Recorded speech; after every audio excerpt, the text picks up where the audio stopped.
এরশাদকে হটালাম আর পেলাম ফ্যাসিস্ট হাসিনাকে। হাসিনাকে হটাবো, তারপরে আবারও কি সেই একই ইতিহাস ফিরে আসবে? না, সেটাকে আসতে দেওয়া যাবে না। আমরা কাকে বিশ্বাস করব? আওয়ামী লীগ গিয়ে বিএনপি আসলে কি সমস্যার সমাধান হবে? এই প্রশ্ন এখন ঘুরে ফিরে আসে। এই কনসার্নটা ভ্যালিড। পৃথিবী জুড়েই পলিটিশিয়ানদের জনগণ বিশ্বাস করতে পারে না। তারা দেখায় মুরগি কিন্তু খাওয়ায় ডাল। জনগণ বারবার প্রতারিত হয়। দেখেন, আমাদের পূর্বপুরুষেরা সমস্ত আবেগ দিয়ে মুসলিম লীগ করেছিল, পাকিস্তান আন্দোলন করেছিল, তারপরে পাকিস্তান এক নতুন উপনিবেশিক শাসন শুরু করেছিল। বাঙালিরা স্বাধীন বাংলাদেশের লড়াই করলো, জীবন পণ লেখে রক্ত দিল।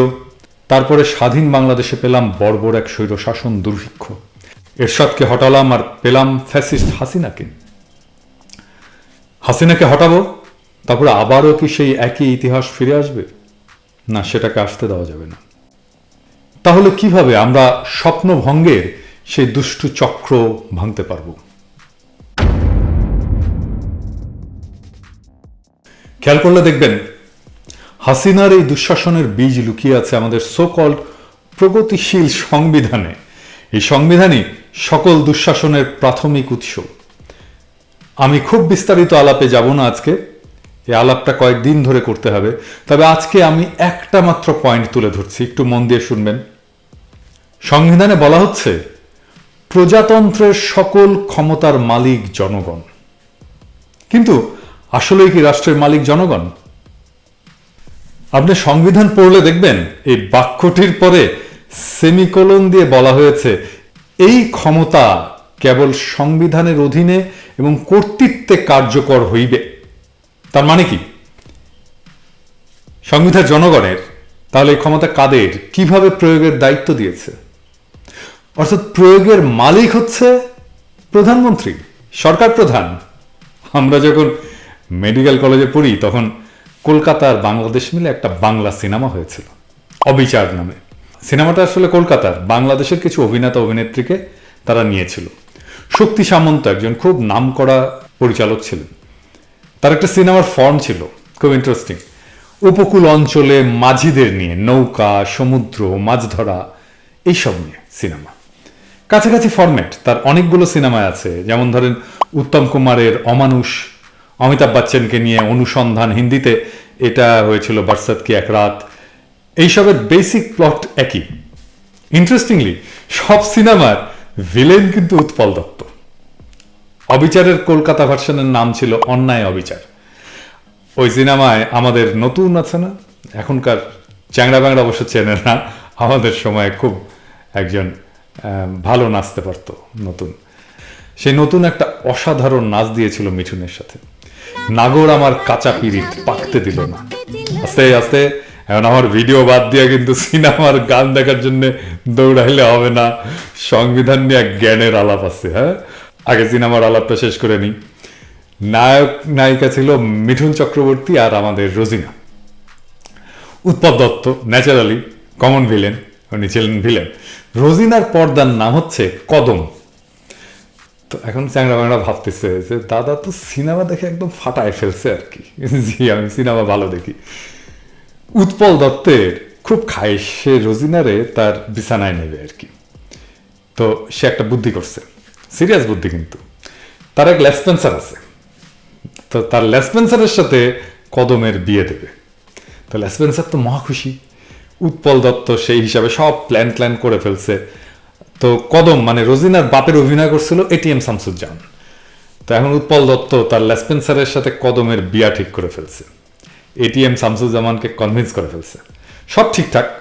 এখন উৎপল দত্ত তার লেসপেন্সারকে টার্মস অ্যান্ড কন্ডিশন বুঝাইতেছে যে সে যে বিয়ে দিতেছে কদমের সাথে কি টার্মসে। তো তার লেসপেন্সারকে বলতেছে উৎপল দত্ত, আই শোন, কদমকে তুই বিয়ে করবি, আমি শুধু মাঝে মাঝে একটু বুঝেছিস। তো সংবিধানের এই অংশটা পড়লে আমার উৎপল দত্তের সেই ডায়লগটা মনে হয় সবসময়, মানে বাংলাদেশের মালিক তোরাই, আমি শুধু মাঝে মাঝে একটু বুঝেছিস। মানে বাংলাদেশে শেখ পরিবার ভোগ করবে, কিন্তু জনগণের কাছে স্বাধীনতার একটা ইলিউশন ক্রিয়েট করবে, বিভ্রম ক্রিয়েট করবে। সেই উৎপল দত্তের মতো এইখান থেকেই আসে বইয়ের পেছনে শেখ হাসিনার বাংলাদেশ, বা আমার বাবা বাংলাদেশকে স্বাধীন করে দিয়ে গেছে, বা বঙ্গবন্ধু একটা অনিচ্ছুক জাতিকে স্বাধীনতা এনে দিয়েছিলেন, এই টাইপের কথাবার্তা। মানে এই সংবিধান উচ্চকণ্ঠে রাষ্ট্রের সকল ক্ষমতার মালিকানা জনগণের বলে ঘোষণা করলেও তা ভোগ করার সমস্ত ক্ষমতা নিরঙ্কুশ করে দিয়েছে প্রধানমন্ত্রীকে। জনগণকে নির্বাচন কমিশন নির্ধারিত পদ্ধতিতে এবং সময়ে ভোট দেওয়ার একটা অধিকার ছাড়া তার ক্ষমতা প্রয়োগের আর কোনো বিধান এই সংবিধানের কোথাও খুঁজে পাওয়া যাবে না। আবার সেই ভোট দেওয়ার সেই সামান্য অধিকারটুকু আমাদের নাই। সংবিধান অনুযায়ী সকল ক্ষমতার মালিক জনগণ হলেও আখেরে এভাবেই জনগণ শেখ পরিবারের এবং শেখ হাসিনার দাস হয়ে গেছে। এই সংবিধান নাগরিক হিসেবে আমাদের কোনো অধিকার দেয়নি। যেটুকু নামমাত্র অধিকার কাগজে কলমে দিয়েছে সেটাও নানা ধরনের কথার জালে কেড়ে নেওয়া হয়েছে। এটা জনগণের সাথে প্রতারণা। সংবিধান তো জনগণ ক্রিটিক্যালি পাঠ করে না, কিন্তু যারা লিখেছে তারা তো জানে আমি এটা কি জন্য লিখছি। এই প্রতারণা আপনারা কেন করলেন? তাহলে এখন আমরা কি করব? আমাদের এই সংবিধান ছুঁড়ে ফেলে দিতে হবে। আমাদের একটা নতুন সংবিধান লাগবে। ৭২-এ রচিত সংবিধান আজ ২০২২ সালের চ্যালেঞ্জ মোকাবেলা করতে পারবে না, পারছে না।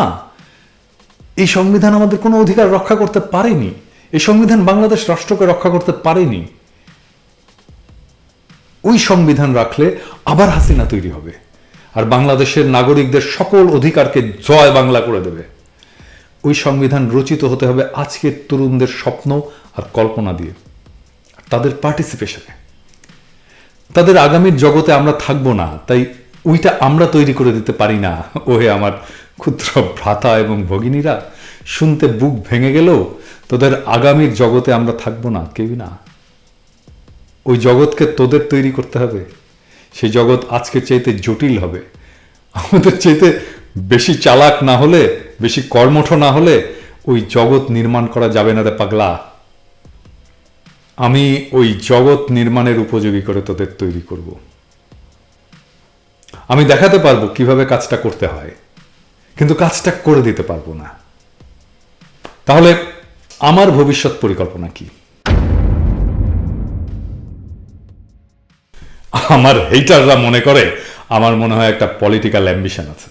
কথাটা একেবারে মিথ্যা না, কিন্তু আমার অ্যাম্বিশনটা কি? দেখেন, হাসিনা কেন হাসিনা হয়ে উঠতে পারল? কেন আজকের মজলুম পরে ক্ষমতায় গিয়ে জালেম হয়ে ওঠে? এর একটা প্রধান কারণ, জনগণ যাকে নেতা বানায় সে ক্ষমতায় গিয়ে জনগণের মুখোমুখি দাঁড়িয়ে যায়, জনগণের প্রতিপক্ষ হয়ে যায়। Political rulers free themselves and enslave others. তারা নিজেদেরকে মুক্ত করে আর অন্য সবাইকে দাস বানায়। জনগণের পক্ষে দাঁড়িয়ে জনগণের ইন্টারেস্টকে প্রোটেক্ট করার মতো কোনো শক্তি থাকে না। থ্যাঙ্কস টু শেখ হাসিনা এই শাসনে অদ্ভুত একটা অবস্থা তৈরি হয়েছে। আমার মতো একজন corporate executive almost full time activist হয়ে গেছে। জিয়া হাসানের মতো একজন ex army officer corporate executive বাংলাদেশের ব্রাইটেস্ট অর্গানিক ইকোনমিস্ট হয়ে গেছে। বাংলাদেশ ইলিয়াসের মতো ফাইনেস্ট অনুসন্ধানী সাংবাদিক পেয়েছে। আমরা নেত্র নিউজের মতো একটা পোর্টাল পেয়েছি। কনক সারোয়ারের মতো একজন সাংবাদিক পেয়েছি। মুশফিক ফজলের মতো একজন প্রথম সাংবাদিক পেয়েছি যে হোয়াইট হাউসে বাংলাদেশের ইন্টারেস্টের প্রসঙ্গ তুলতে পারছে। আদিলুর রহমান শুভ্রের মতো গ্লোবালি অ্যাক্লেইমড হিউম্যান রাইটস লিডার পেয়েছি যে আন্তর্জাতিক মানবাধিকার সংস্থার সেক্রেটারি হয়েছে। আর অনেকেই আছেন যাদের নাম করতে পারিনি, কিন্তু দেখেন এদের জন্ম কিন্তু শেখ হাসিনার আমলে। এদের পরিচিতির কারণটা কি? কারণ খুব সিম্পল, এরা জনগণের কণ্ঠস্বরকে প্রতিধ্বনিত করতে পারে। আমিও ব্যক্তি হিসেবে তুচ্ছ, কিন্তু জনগণের কণ্ঠ আমার স্বরে যখন প্রতিধ্বনিত হয়, আমি ক্ষমতার মুখোমুখি দাঁড়িয়ে আঙুল তোলার হিম্মত অর্জন করে ফেলি।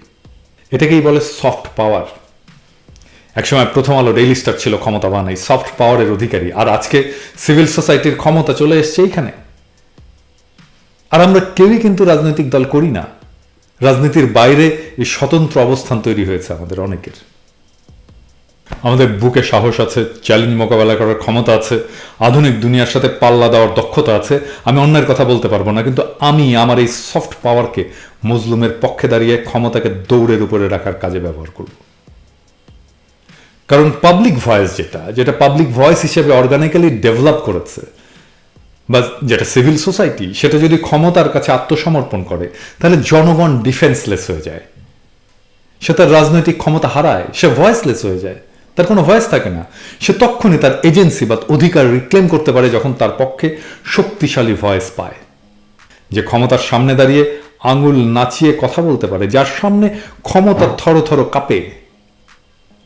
বাংলাদেশের মন্ত্রীদের নাম মানুষ জানে না, কিন্তু তারা মৌলানা ভাসানীর নাম জানে, কারণ ওই লোকটা ক্ষমতার কাছে কখনো নতজানু হননি। এই লোকটা আমৃত্যু মজলুমের পক্ষে থাকবে। শক্তিশালী সিভিল সোসাইটি দিয়ে ক্ষমতাকে চ্যালেঞ্জ করেই বাংলাদেশে আগামীতে পাওয়ার ব্যালেন্স করতে হবে। ফিদেল ক্যাস্ট্রো চে গুয়েভারার চাইতে বড় মাপের বিপ্লবী ছিলেন, কোনো সন্দেহ নেই, কিন্তু দুনিয়াতে অল্পদিন বেঁচে থেকে লড়াই করতে করতে বলিভিয়ার জঙ্গলে ধৃত হয়ে নিহত চে গুয়েভারাকেই তো বেশি মানুষ মনে রেখেছে, তাই না? কেন? কারণ আমাদের সকলের জীবন তো সাফল্যের না, সকলের জীবনই ট্র্যাজিক নায়কের মতো। তাই ট্র্যাজিক নায়কদের সাথে মানুষ খুব সহজেই কানেক্ট করে ফেলে নিজেকে। চেয়েছিলেন ট্র্যাজিক নায়ক। মানুষের হৃদয়ে পৌঁছানোর রাস্তা একটাই, কষ্টের জীবন, সাহসের জীবন, ত্যাগের জীবন। আপনি আপনার ব্যক্তিগত অর্জন দিয়ে কখনোই মানুষের হৃদয়ের গভীরে পৌঁছাতে পারবেন না। মানুষের ভালোবাসায় সিক্ত হতে হলে ত্যাগ করতে হয়। আপনি যতটুকু ত্যাগ করবেন, ঠিক ততটুকু ভালোবাসাই আপনাকে মানুষ ফেরত দেবে। নির্লোভ হতে হয়, তারপরে জনগণের পক্ষে থেকে লড়াই করতে করতে বিদায় নিতে হয় যুদ্ধের মাঠে থেকেই। ওই জীবন গৌরবের। আমি সেই গৌরবের জীবনের মঞ্জিল চিনে গেছি। সেই পথ থেকে কোনো লোভ আমাকে বিচ্যুত করতে পারবে না। জীবনের প্রতিটি মুহূর্ত, জীবনের শেষ মুহূর্ত পর্যন্ত মজলুমের সাথে থাকার তৌফিক যেন সৃষ্টিকর্তা আমাকে দেন।